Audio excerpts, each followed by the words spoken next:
are certain types of plants that they will seek out for their nectar, and there are certain types of plants that they will seek out as a host plant to lay their eggs on.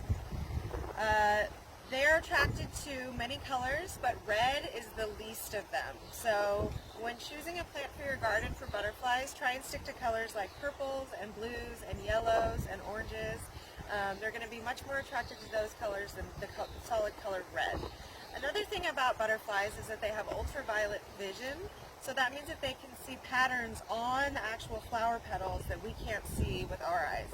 That makes them even more attracted to these plants. So we're going to go over some of those today. So these are the plants that the butterflies seek out for nectar. The first one we're going to talk about here is aster. This is a great late season flowering perennial. It's also a magnet for bees as well. It is just now starting to come into flower, as you can see, and it's going to go until fall.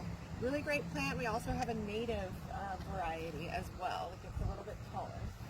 This is echinacea. This is a good one that's going to bloom pretty much all summer. Again, it's just starting to open up its little petals here. Really great color, and the butterflies absolutely love it. A hardy geranium. This is a great little mounding ground cover, and it's usually covered in masses of flowers, and it's really easy to take care of, really hardy, and again, the butterflies are just really drawn to that really pretty color and love the nectar in there. This is called Joe Pyeweed or Eupatorium. It's another really nice perennial that gets quite tall, has masses of pink flowers that the butterflies just absolutely love. Goldenrod is a yellow flowering perennial. It gets very tall with these big clusters of flowers. There's many different varieties of it, but the butterflies love it, all of them regardless of the variety. And then the Rudbeckia, this is one that it's not quite come into flower yet, but it will be a late season bloomer. And the butterflies can see some really crazy patterns in the petals. If you can actually look up and see photos of ultraviolet petals, and they're very, very cool. That's what the butterflies are going for. And then sedum, this is a succulent actually, a hardy succulent. And not only are the butterflies attracted to the nectar that the flowers have, but it actually also serves as a host plant.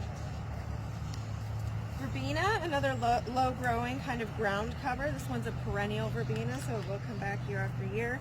It's got those masses of purple flowers, and the butterflies are just constantly all over it. The lantana, this is actually an annual. It has, all these really pretty little bicolor umbels of flowers, ranges from yellow to pink to, there's a little bit of red in there, and it's going to stay, only maybe a couple feet tall, and it's an annual, so it won't come back next year. And then Monarda, bee balm. This is another one that bees like, as well as the butterflies, and I think even the hummingbirds like this. This is a great plant. It gets these tall spikes of really pretty purple flowers. It also comes in a lighter pink color. And then, of course, Buddleia, the butterfly bush. This is a shrub, actually, and it will get to be quite big in size. It comes in a great variety of colors, anywhere from purple to hot pink.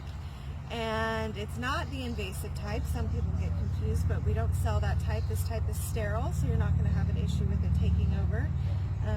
And butterflies just absolutely love this one. You see them all over it all the time in the nursery.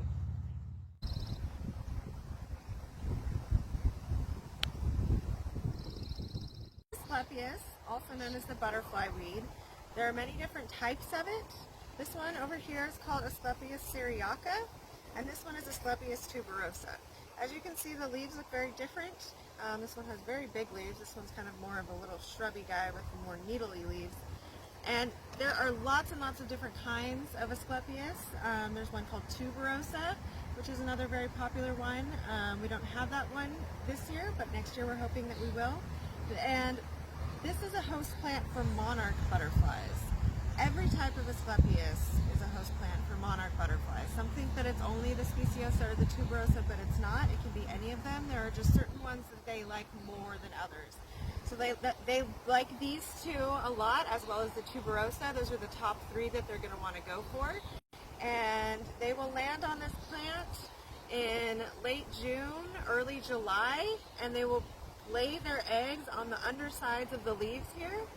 And then after the eggs emerge, they will eat the plant for food as they grow into a caterpillar. Caterpillars have reached maturity. They will leave this plant and travel over to another host plant that will help them turn from a caterpillar into a chrysalis and then eventually emerge as a monarch butterfly and fly away. So some grasses are a type of host plant. There are a lot of other host plants out there. I'm just mentioning a few. So we have carex. All types of carex is a host for the little caterpillars, as well as panicum, also known as switchgrass. And then we also have schizachyrium here, which is another host plant. So schizachyrium and panicum are going to be deciduous grasses, whereas carex is going to be evergreen and give you very good year-round color. Watching this video all about butterfly plants. If you have any questions that you would like to ask us, please leave them in the comment section below. To thank you for taking the time to watch our videos, and because it's Pollinator Week, we want to offer you a special discount this weekend. You can get 20% off all echinacea, also known as coneflower, if you come into the nursery and use the phrase "coneflowers are good pollinators" at the register, or say something similar. We just want to know that you took the time to watch the video. Again, the discount is only valid today, Friday, June 26th, through Sunday, June 28th. Thank you.